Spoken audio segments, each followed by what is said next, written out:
10월의 마지막 주일을 맞이했습니다. 하루하루가 소중한데 벌써 10월 달까지 하나님이 우리의 걸음을 인도해 주셨고, 이제 남은 2달 한 해를 또 잘 우리가 마무리해야 되겠고, 또 하나님께서 우리 모든 삶의 피로들을 채우시고 또 하나님으로 또 만족한 그런 삶을 살아가시기를 바랍니다. 자, 모든 사람들은 다 저마다 행복을 갈망하고 만족함을 원합니다. 그런데 우리 인간의 행복과 만족은 소유에 있지 않습니다. 그래서 이기적인 삶, 이타적인 삶, 우리가 이야기할 때 오히려 나만을 위한 이기적인 삶이 더 큰 행복을 우리가 누리는 것 같아도, 우리가 역사 속에 이타적인 삶을 살았던 위대한 인물들을 보면 참 그들의 삶은 참 너무나 아름다웠고, 그리고 그 삶이 우리에게 주는, 그래서 자기 희생적, 남을 위해서 배려하고 자신의 것을 남을 위해서 헌신하는 그런 삶이 훨씬 더 가치 있고 의미 있는 그런 삶임을 우리가 생각해 보게 됩니다.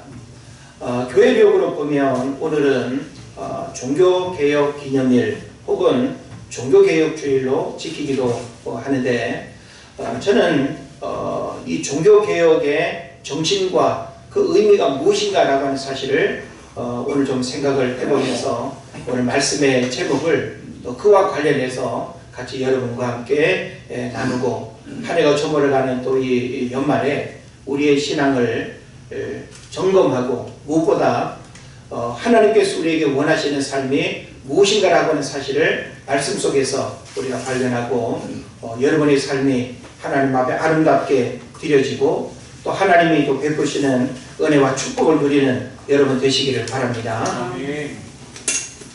이런 책이 있습니다. 공자가 죽어야 나라가 산다 라고 하는 제목의 책인데, 아마 제목 낯설지 않은 분들도 있을 텐데요. 이 책 가운데 이런 내용이 있습니다. 한번 잘 들어보시기 바랍니다. 우리의 지도층 인사들이 공자와 유교에 애착을 느끼는 것은 어찌 보면 당연하다. 그것은 논리를 따지지 않으며 절대적 권위에 복종케 하는 수직윤리이기 때문이다.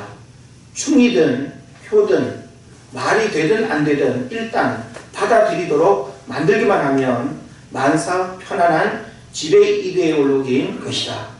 공자의 도덕은 사람을 위한 도덕이 아닌 정치를 위한 도덕, 남성을 위한 도덕, 어른을 위한 도덕, 기득권자를 위한 도덕, 심지어 주검을 위한 도덕이었다. 때문에 공자의 도덕을 받아들인 유교 문화는 정치적 기만과 위선, 남성 우월 의식과 여성 착취, 젊음과 창의성의 말살, 그리고 주검 숭배가 낳은 우울함이 가득할 수밖에 없다.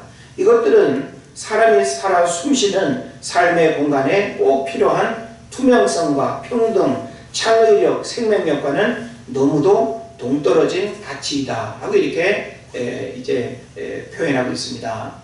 자, 우리 여러 종교들을 상징적으로 표현할 때 이런 말을 하죠.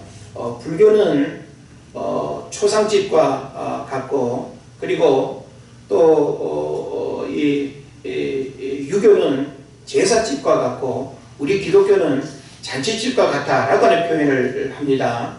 분위기가 다르다라고 하는 것이죠. 그래서 우리 기독교는 잔치집과 같이 어떤 풍성함과 기쁨과 즐거움이 있는, 이게 이제 기독교의 특징이에요. 그런데 불교는 초상집과 같아. 뭔가 좀 슬픔과 우울함. 또 유교는 제사집과 같아. 제사집에 뭔가 이렇게 근엄함의 분위기, 겉과 속이 다른 그런 모습들 우리에게 보여주죠. 그래서 우리는 이 조선시대 성리학, 유교 문화의 이념이 지배했던 그런 시대를 우리가 기억합니다. 그래서 우리는 조선시대를 이어받은 문화를 우리가 가지고 있다 보니까 조선시대의 그 유교 문화가 오늘날 정신문화에도 지배를 했어요. 그래서 공자가 태어난 나라가 아님에도 불구하고 더 공자를 더 숭상하고, 공자가 태어나서 남겼던 그 가르침의 이야기들에 더 보태져 가지고 얼마나 더 우리나라는 유교 문화의 그 어떤 가치들을 아주 중요하게 여기는지 모릅니다. 중국 같은 경우에는 문화대혁명 때 과거에 이런 그 봉건적인 그런 부분들을 말살하는 정책을 마오쩌둥이 이렇게 하면서 유교 문화가 가지고 있는 공자의 가르침과 그 어떤 흔적들을 하여튼 발견되어지는 대로 다 불태웠어요. 그래서 사실은 우리가 중국을 가면 공자의 흔적을 그렇게 발견하기가 어렵습니다. 그래서 오히려 역으로 우리나라의 중국의 유교 문화를 연구하는 학자들이 우리나라에 와가지고 퇴계 이항이라든지 율곡선생이라든지 경상도 지역을 가게 되면 그런 유교 문화의 가르침들이 많지 않습니까? 그런 걸 많이 오히려 듣고 보고 배우러 온다라고 하는 이야기를 접합니다. 자, 우리는 알게 모르게 기독교 신앙을 가지고 있지만 우리 안에도 유교 문화의 잔재들이 남아있어요. 그래서 유교 문화의 잔재라고 하는 것은 어떤 위계 질서를 비롯해서 체면 문화, 뭐 여러 가지 우리가 좀 이렇게 다시금 우리가 되새김질해야 되는 그런 이제 가치들이 굉장히 많은 거죠. 그러다 보니까 정말 사회가 건강하고 밝고 아름답게 발전해야 되는데 이 유교 문화라고 하는 것이 세상을 지배하고 우리 정신 문화를 지배하면서 반목을 부여잡는 것과 같은 그런 일들이 있다는 거예요. 그래서 이 저자가 어찌 보면 굉장히 아주 도전적인 메시지를 책으로 낸 거죠. 그리고 책 제목이 바로 공자가 죽어야 나라가 산다. 이 얘기가 뭔가 하면 죽은 공자를 다시 불러내가지고 이렇게 부관 참시하는 그걸 말하는 것이 아니라 오늘날 공자의 가르침으로 우리에게 전해지는 그 수많은 어떤 이론과 또 유교 문화의 어떤 잔재들이 오늘날 우리의 어떤 의식과 우리 삶에 부정적인 영향을 미쳐서 더 우리가 이렇게 행복할 수 있음에도 불구하고 여러 가지 부작용을 낳는다라고 하는 거죠. 그래서 공자가 죽어야 된다라고 하는 이야기를 우리에게 던지는 것입니다. 자, 저는 이제 이 부분을 우리도 신앙에 좀 적용을 해보는 거예요. 자, 우리는 신앙적으로 나의 어떤 삶 속에서 내가 드러나기보다는 나를 통해서 누가 드러나야 되죠? 하나님이 드러나야 되고 나를 통해서 하나님의 일들이 드러나야 되는 거예요. 이게 어찌 보면 주님이 원하시는 삶이고 우리가 또 신앙생활하는 그런 이유이고 목적일 수 있다라고 하겠죠. 그런데 우리는 병건의 모양은 있는데 병건의 능력이 없어. 그리스도인이라고 하는 이력서에 자기소개를 하는데 삶을 통해서 그리스도의 어떤 모습을 보기 어려워. 우리 뭐 집안에서도 예수 믿는 집안이다. 예수 믿는다. 뭔가 세감을 느끼고 우리를 바라보기는 하는데 실제 어떤 가정과 인간관계 속에서 예수 믿는 자의 헌신의 삶이 이렇게 드러나는 그런 부분들이 약해요. 그러니까 우리가 교회 안에서 믿는 자끼리 모이는 우리의 모습들은 문제가 없는데 우리가 믿지 않은 사람들과의 관계 속에서 우리는 대단히 이율배반적인 그런 어떤 위선적인 어떤 모습들이 많다는 거죠. 요즘 우리가 새벽 시간 계속 이렇게 예배를 하면서 바리새인과 서기관 또 대제사장 그리고 또 오늘도 우리가 살펴봤습니다마는 이 서기관들을 삼가라. 서기관, 종교 지도자들, 대단히 영적 지도자들로서 그들이 사람들 앞에 존경받는 그런 위치에 있지만 그들의 실체는 하나님 앞에 가증스러운 모습으로 지적을 받는 그런 걸 우리에게 보여주고 있죠. 그래서 우리는 끊임없이 참 신앙생활을 아무리 오랫동안 해도 그리고 우리의 어떤 직분이 아무리 목회자라 하더라도 그 어떤 신앙의 연륜과 그 직분 이름 안에 우리의 어떤 추하고 더러운 모습들이 감추어져 있는 경우들이 많아요. 그러다 보니까 진짜 내 안에 주님이 내 삶을 주관하고 내 삶을 이끌고 내 삶의 주인이 되는 이런 삶을 살기보다는 여전히 내 목소리와 내 어떤 삶의 의지가 강한 이런 부분들이 훨씬 더 많다라고 하는 거죠. 그런 면에서 끊임없이 우리에게 찾아오는 대단히 심각한 영적 고민이 있는데 왜 우리가 삶 속에서 나를 통해서 하나님이 드러나지 않고, 왜 나를 통해서 하나님의 사랑이 드러나지 않고, 왜 나를 통해서 복음의 능력들이 역사하지 않는가? 그럼 뭐가 문제겠어요? 신앙생활이 짧아서 그럴까요? 아니면 여러분이 집사로 불려지고 권사로 불려지는 그 직분 때문일까요? 저는 아니라고 봐요. 우리의 어떤 신앙의 연륜과 직분과 상관없이 우리가 삶 속에서 나를 통해서 드러나야 할 소중한 그 주님이 드러나지 않는 이유는 뭔가 하면 내가 죽지 않아서 그렇다. 내가 죽지 않아서 그렇다. 그래서 오늘 저는 이 부분을 좀 중요한 메시지로 여러분과 나누려고 해요. 자, 우리는 영적인 의미로 내가 죽어야 된다라고 하는 그 의미를 알죠. 가끔씩 우리는 인간관계 속에서도 아유 내가 죽어야 되는데 나의 어떤 이런 어떤 혈기가 죽지 않아가지고 내 안에 죽어야 할 것들이 죽지 않고 살아있어서 관계의 갈등과 어려움을 겪는 일들이 많아요. 그리고 그것 때문에 어딜 가도 항상 문제가 돼. 어디 직장을 들어가도 사람들이 모이는 곳에 가면 끊임없이 나의 깨어지지 않고 굴복되지 않고 부인되지 않는 그것 때문에 우리들 어떤 삶에 여러 가지 부작용이 일어나는 그런 문제들을 보게 되는 것입니다. 제가 여러분에게 한 권의 책을 더 소개를 하려고 합니다. 분당의 한신교회 이윤재 목사님이라는 분이 내가 죽어야 예수가 산다라고 하는 제목의 책을 썼어요. 원래 분당 한신교회 하면 고 이중표 목사님이 별세 목회, 별세 신앙, 참 그분의 어떤 삶은 이 별세라고 하는 이 키워드로 모든 신앙과 우리 어떤 목회의 일들을 풀어내고 있어요.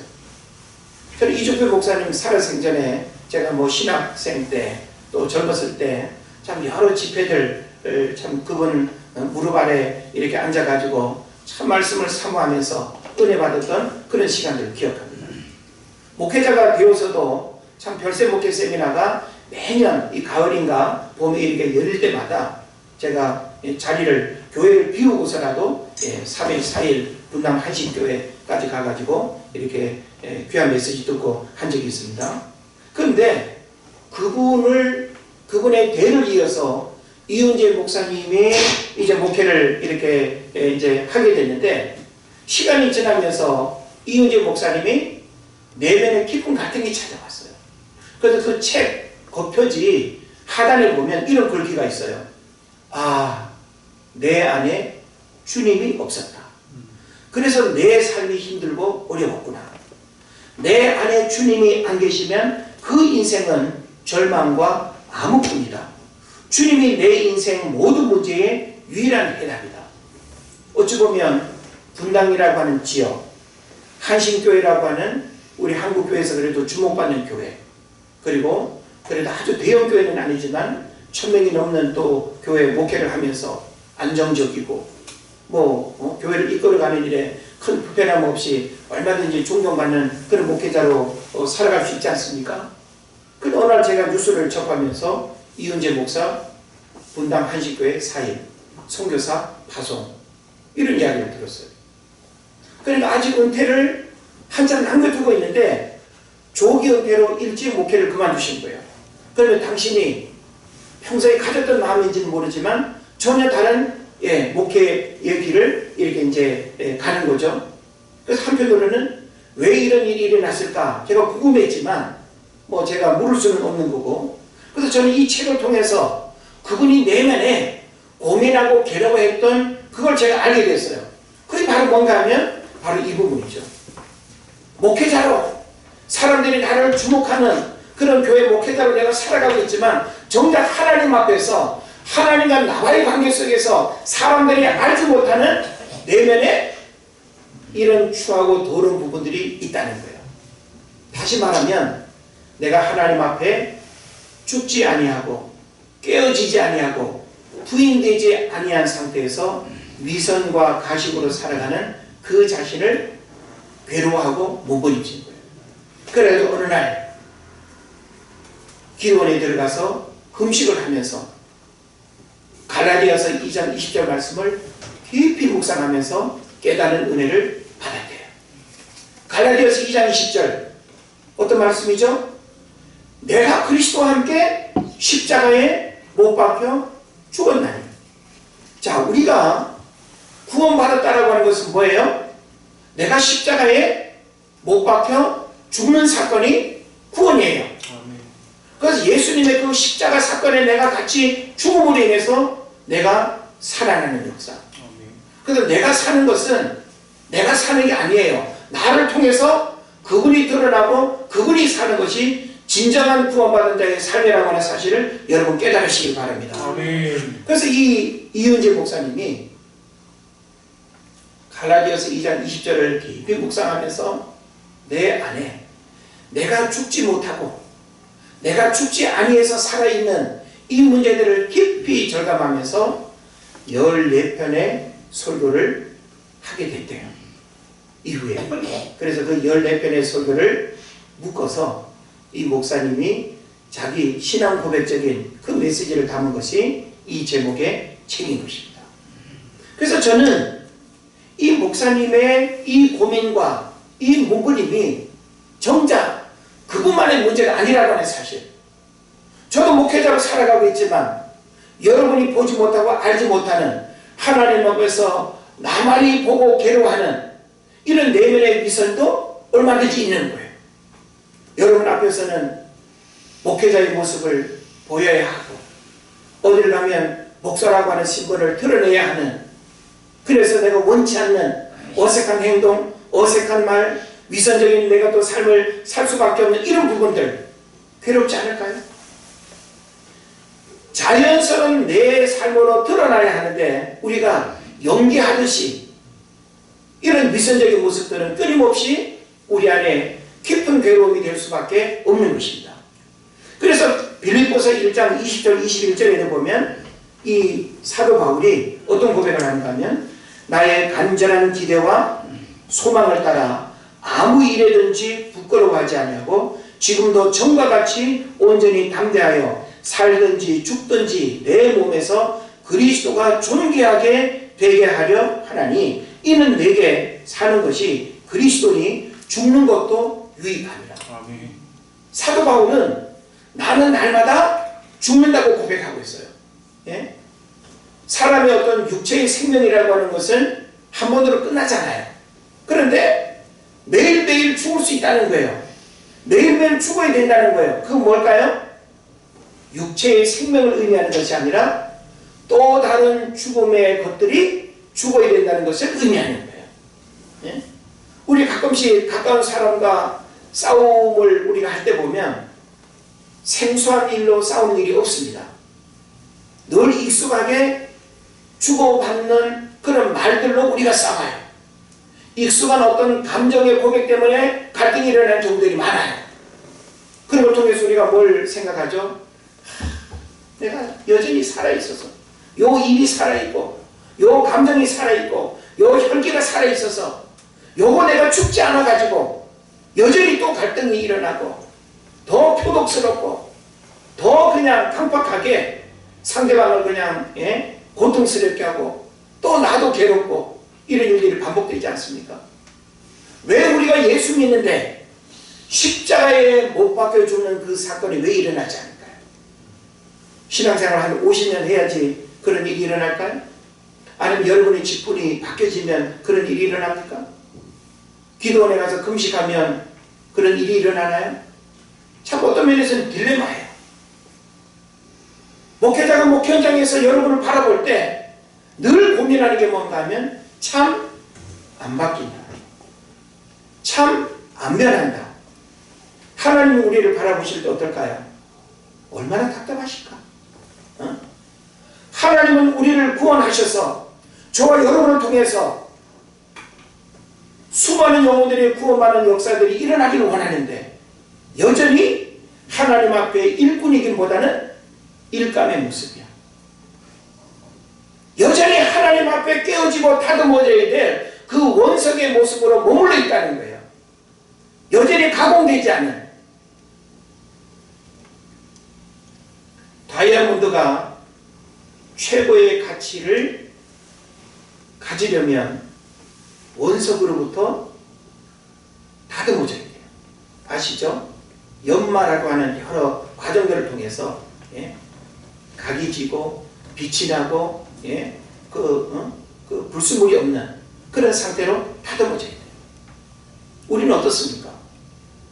우리는 그야말로 세상에서 부모로부터 물려받은 유전자, 내 멋대로 지금까지 살아왔던 그 삶의 어떤 요정성에 묻어있는 온갖 세상의 더러운 오물들, 적어도 우리가 신앙생활하면서 이런 부분들이 벗겨지고 거듭나고 새로워지고 깨어지고 다듬어져서 하나님 앞에 아름다운 모습으로 세워져야 되는데 그렇지 못한 모습 때문에 괴로운 거예요. 그러나 우리를 기다리시고 인내하시고 하나님의 말씀을 통해서 우리의 속사람이 새로워지기를 원하고 하나님의 놀라운 성령의 역사로 깨어지고 다듬어질 그 일들을 하나님이 바라보시고 기대하는 줄을 믿습니다. 아멘. 그러므로 우리가 하나님 앞에 나가는 거예요. 이 모습 이대로 하나님 앞에 나가는 거예요. 하나님, 내 모습이 이렇습니다. 또 내가 반복적으로 내 입술을 범죄하고 또 하나님 앞에 엎어지고 자빠지는 이 연약함들을 하나님 아시지 않습니까? 우리는 사람을 의지하는 것이 아니라 우리는 더욱 그런 나를 바라보면서 하나님을 찾고 하나님 앞에 더 나아가야 됩니다. 우리 안에 깜빡한 마음들, 우리 안에 교만한 마음들, 우리 안에 자기 자랑의 마음들로 가득 차 있는 이 모든 인간의 허세를 우리는 하나님 앞에 깨뜨려야 될 줄을 믿습니다. 여러분은 매일 무슨 고민과 문제로 살아갑니까? 현실적인 문제들 외에 신앙적인 문제들 앞에서 몸부림치며 괴로워하며 자신을 한탄하며 기도해 본 적이 있습니까? 오늘날 물질적인 편리함이 주는 이 현대 문명 속에서 오늘날 많은 사람들이 내면의 영적인 문제들 때문에 많이 괴로워하지 않아요. 수도사들은 현실에 먹고 마시는 의식주 문제 때문에 고민하고 몸부림치지 않습니다. 오늘날 우리가 영성이라고 하는 것은 그 수도사들이 수도원에서 금욕, 절제, 노동 이런 어떤 철저한 자기 부정의 삶을 통해서 깊이 묵상하고 깨달아졌던 그 가르침의 교훈들이 오늘 우리에게 흘러오는 거예요. 그런데 오늘날 이런 메시지들이 이제는 더 안 흘러와요. 육신적인 편리함 속에 살다 보니까 죄에 대한 몸부림도 없어요. 자신의 연약함에 대한 그런 문제들을 하나님 앞에서 내가 또 왜 이랬을까요? 내가 왜 또 이랬을까요? 자기 감정 절제할지 모르고 자신의 그 잘못된 습관 고치지 못해가지고 끊임없이 벌어지는 수많은 갈등과 문제들을 하나님 앞에서 괴로워하며 기도하기보다는 그저 현실적인 어떤 문제만을 부여잡고 기도하는 이게 오늘 우리의 모습 아닌가. 그래서 우리는 하나님 앞에 좀 더 진실할 필요가 있다. 혈기 때문에, 분노 때문에, 불신앙 때문에, 깨어지지 않은 자아 때문에, 물욕과 탐욕과 음욕과 쾌락에 물들어 있는 자신의 죄성 때문에 우리가 정말 괴로워하면서 하나님 앞에 이런 자기 부인의 삶을 위해서 우리가 몸부림칠 수 있어야 된다는 것입니다. 여러분 지킬 박사와 하이드 이야기 잘 아시죠? 지킬 박사 의학을 공부하고 의사예요. 오늘날도 몸이 아플 때 가까운 이웃을 의사로 두고 있다고 한다면 얼마나 큰 도움이 되겠어요. 존경받고 사람들에게 선행을 베풀고 이게 지킬 박사의 낮 시간에 살아가는 모습이에요. 그런데 이 지킬 박사가 어느 날 이런 고민을 하게 됐어요. 내가 낮 시간에 사람들 앞에 보여지는 이런 모습 외에 내 내면에 또 다른 내가 있다는 사실을 알게 된 거예요. 폭력적이고 가증스럽고 위선적이고 이런 부분을 본 거예요. 그래서 또 다른 나를 뭐라고 이름 붙였는가 하면 하이드라고 이름 붙인 거예요. 그래서 우리 내면의 다중인격처럼 이중인격자처럼 우리 안에 공존하고 있는 이 두 모습 가운데 원치 않은 이 하이드를 제거하기를 원하는 거죠. 그래서 어떤 약물을 개발해 가지고 이 약물을 투여해서 내면의 그런 하이드의 속성을 제거할 수 있다고 그가 의사로서 생각을 한 거예요. 그래서 임상으로 사람을 찾았거든요. 근데 사람이 원하지 않아요. 거부해요. 그래서 결국은 자기 자신이 임상의 실험자가 되는 거예요. 약물을 자기한테 투여하는 거예요. 그럼 시간이 지나면 어떻게 돼야 되죠? 내 내면의 하이드가 분리가 되고 사라질 줄 알았어요. 그런데 그것과 상관없이 오히려 내 안에 더 험악하고 더 폭력적이고 사람을 죽이고 나쁜 짓을 하는 낮과 밤에 너무나 다른 나를 보게 된 거예요. 그래서 이 지킬 박사와 하이드를 통해서 제가 어느 책을 보니까 이런 이야기를 해요. 하나가 죽어야 된다라고 하는 거. 사실 우리 안에 하이드의 속성들이 다 있어요. 다른 사람은 알지 못하는 나만이 알고 있는 이 하이드, 어떻게 이제 지킬 박사의 좋은 모습만 드러날까요? 죽어야 된다. 죽어야 된다. 죽지 않아서 오늘날 우리는 너무나 괴로워요. 그 이은재 목사님이 내가 죽어야 예수가 산다라고 하는 그 책에서 이야기하는 것처럼 내 안에 누가 없다? 주님이 없다. 이거 얼마나 불행한 일입니까? 내 안에 주님이 없다는 것은 여전히 내가 내 삶을 드라이브하는 거예요. 내가 모든 것들을 판단하고 내가 내 행복을, 내 모든 삶의 결정을 내가 하겠다는 거예요. 하나님과 상관없이. 이것은 여전히 내가 살아있다는 증거가 되는 것입니다. 그래서 오늘 저는 여러분과 함께 이 한 해가 저물어가는 시간, 또 종교개혁주의를 좀 우리가 기억하면서 주님이 오늘 이 시대를 살아가는 우리에게 주님이 원하시는 게 뭘까? 많은 소유일까요? 육신적인 편안함일까요? 하나님은 저와 여러분을 통해서 많은 사람들을 생명의 길로 인도하고 선한 영향력을 드러내는 그런 삶을 살길 원해요. 그래서 내가 정말 믿음 안에서 행복이 무엇인지를 바로 깨닫고 진짜 축복이 무엇인지를 하나님 앞에 경험하기를 주님이 원하신다는 것이죠. 그러기 위해서는 우리에게 무엇이 선행되어야 되는가 하면 내가 죽어야 된다는 거예요. 이것을 우리는 성경에서 자기 부인, 그죠? 그리고 자기 깨어짐, 뭐 이런 이제 말로 우리가 바꿔서 이해할 수 있습니다. 자, 그런데 여기서 죽는다라고 하는 것은 뭘까요?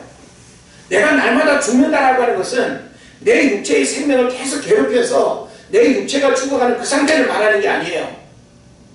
우리의 영을 죽일 수 있습니까? 우리의 영은 하나님의 고난이에요. 그런 면에서 내가 날마다 죽는다라고 사도 바울이 고백한 이 고백의 의미는 뭔가 하면 적어도 혼의 영역이에요. 혼의 영역이라고 하는 게 뭡니까? 지정의예요. 우리 인간이 가지고 있는 알려는 지식, 우리 안에 일어나는 수만 가지의 감정들, 또 내 힘으로 뭔가를 할 수 있다고 생각하는 그 오만한 의지들 어떻게 해야 돼요? 하나님 앞에 깨어져야 된다. 하나님 앞에 죽어야 된다는 거예요.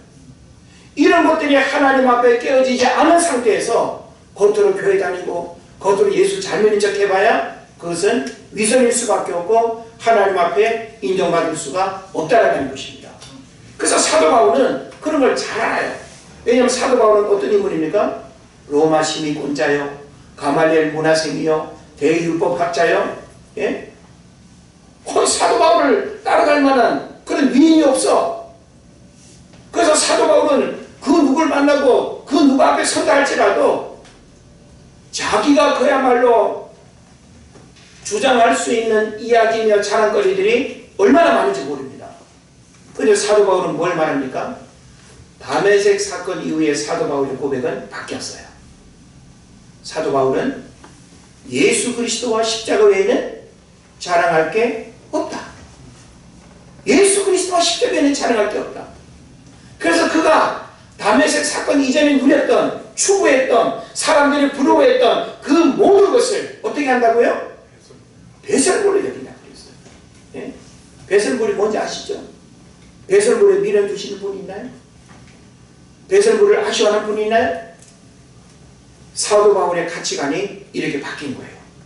그런데 사도 바울이 뭘 고백합니까? 나는 날마다 죽는다. 내가 그리스도와 함께 십자가에 못 박혔나니 이제 내가 사는 것은 바로 주님이 나를 통해서 사는 거고 그 주님 까닭에 내가 다시 사는 거예요. 예? 이것이 바로 주님이 원하시는 모습이다. 주님이 우리에게 원하시는 모습이다 라고 하는 거죠. 그래서 우리는 기본적으로 지정의를 하나님 앞에 굴복해야 됩니다. 지정의. 우리가 가지고 있는 지정의 하나님 앞에 굴복해야 됩니다. 제가 예전에 백색 순교라고 하는 제목의 설교를 한 적이 있어요. 기억하십니까? 네, 백색 순교. 백색 순교의 반대말은 뭔가 하면 적색 순교예요.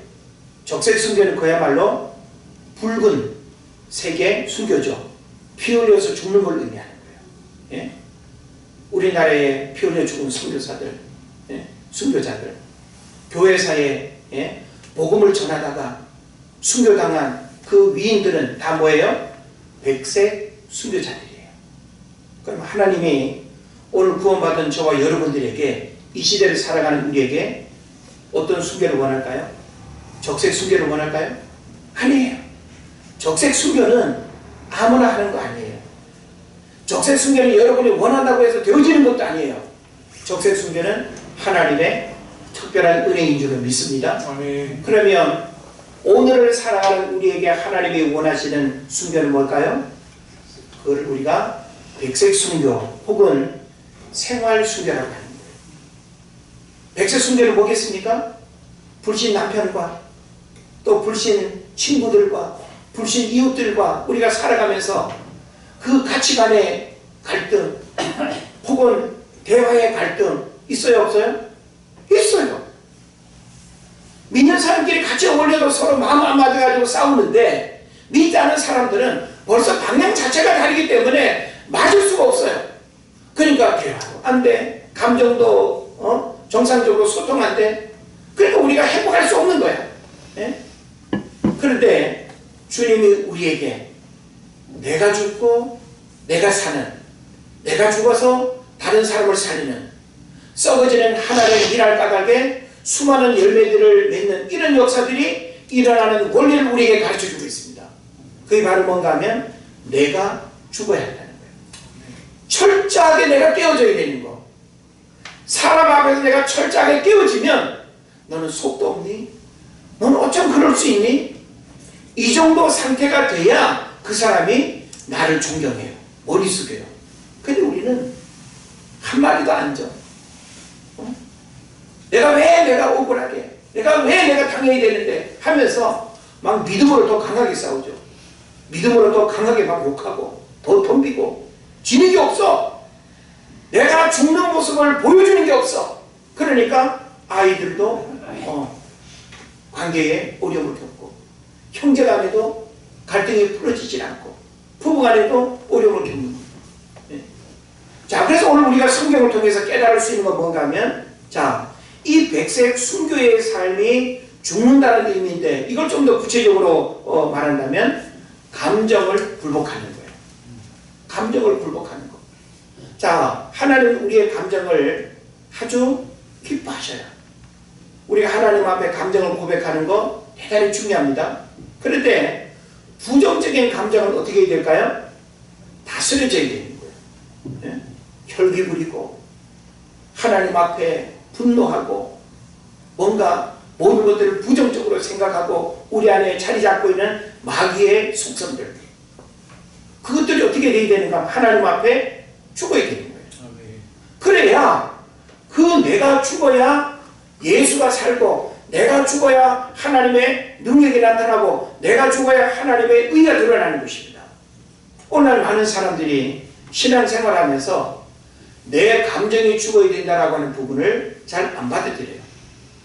아이들 뭐 요즘 다 하나둘 이렇게 겨우 키우면서 아이들 감정 상처받는 거 부모 입장에서 용납합니까?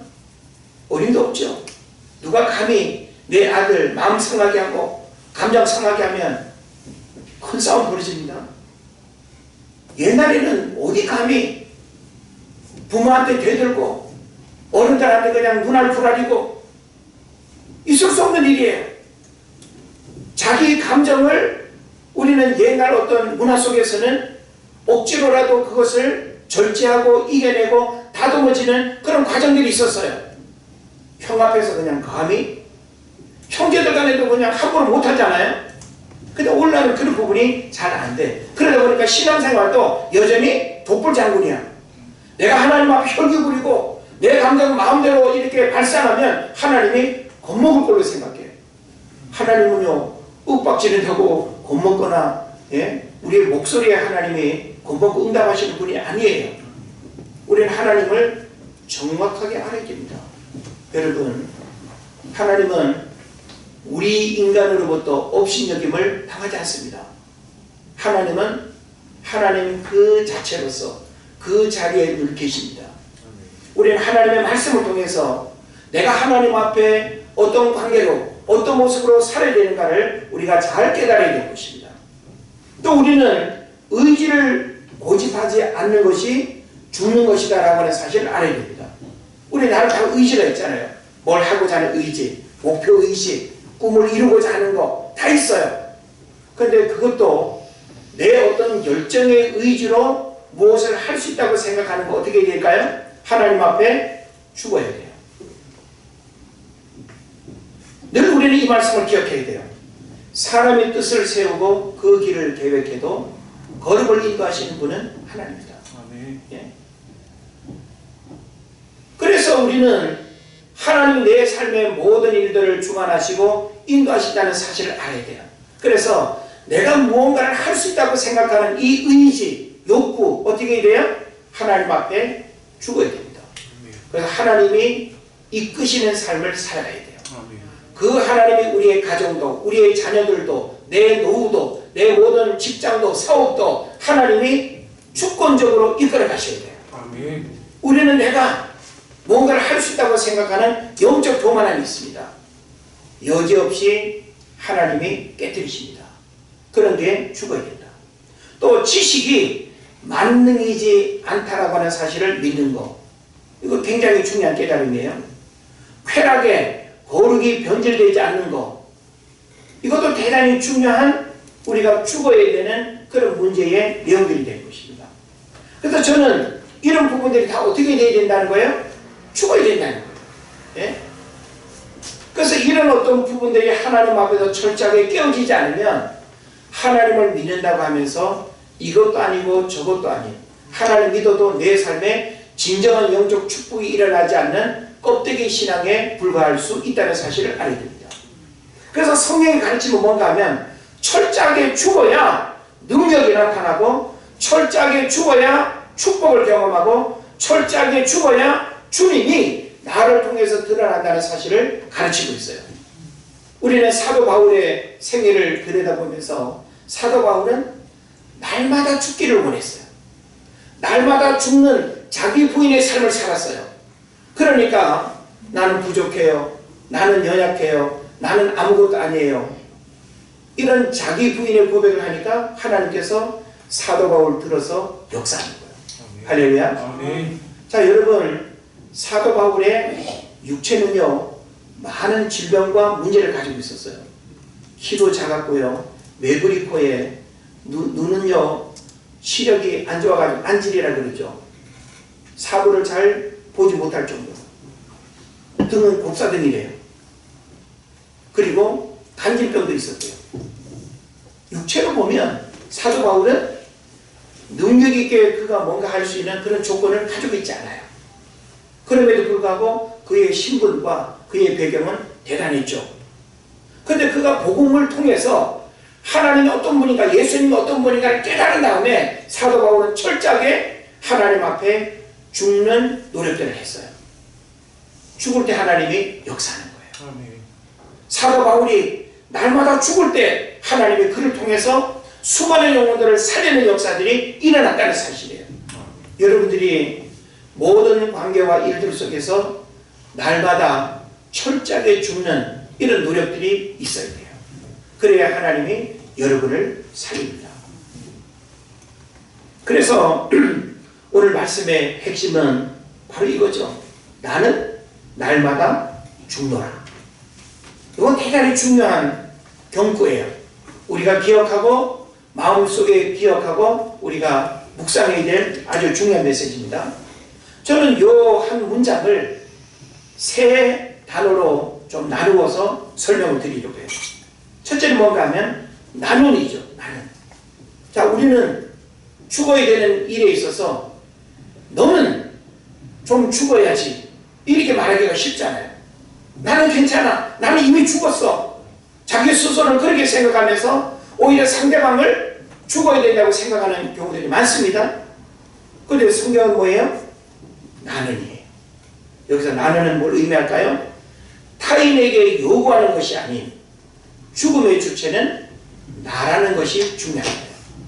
성경 끊임없이 내가 죽어야 된대요. 예?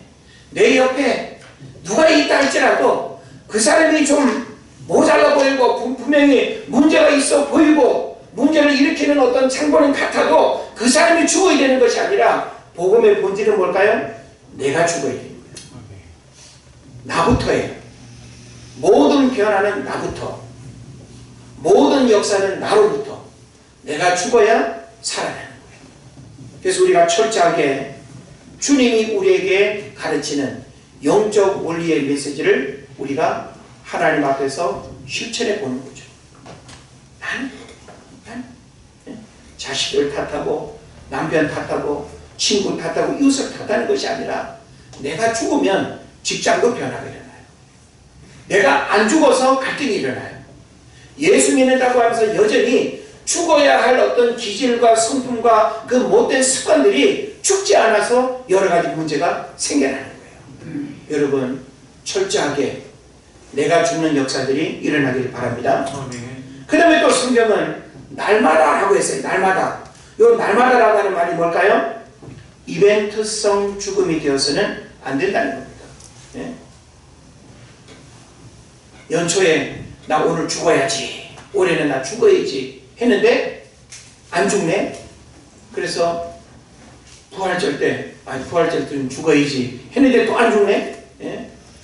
강아지는 여름집에 가서 이번에는 확실하게 죽어야지 했는데 또 내려와서 또 살아나.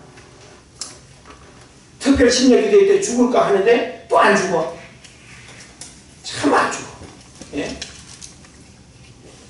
잡초가 뽑아도 또 그냥 잡초가 나는 것처럼 우리 내면의 영적인 잡초, 우리 내면의 뿌리 뽑아야 할 그 잡초들은 심고 가꾸지 않아도 마귀가 계속 심는 거예요. 뿌려놓는 거예요.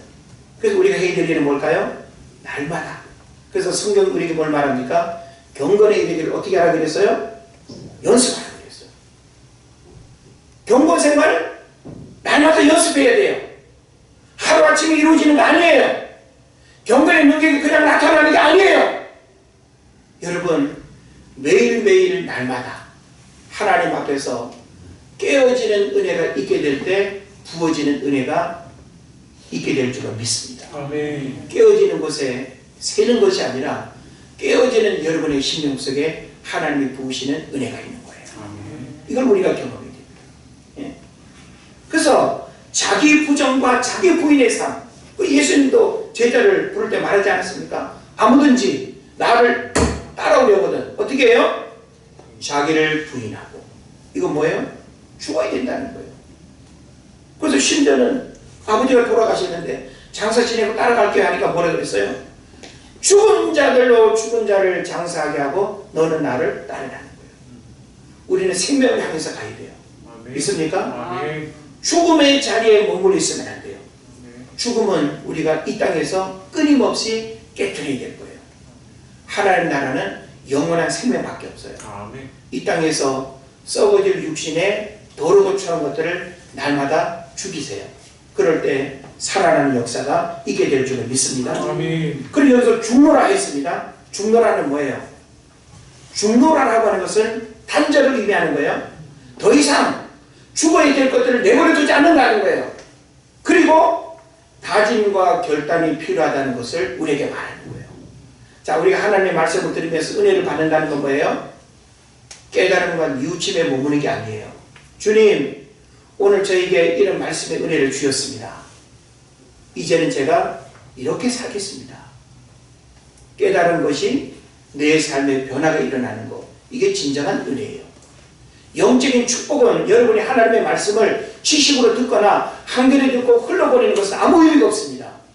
오늘 우리가 이 말씀을 통해서 내가 날마다 죽어야 된다라고 하는 이 말씀의 의미가 무엇인가를 깨닫고 내가 하나님 앞에서 죽어야 될 게 무엇인가를 여러분이 진지하게 발견할 수 있어야 됩니다.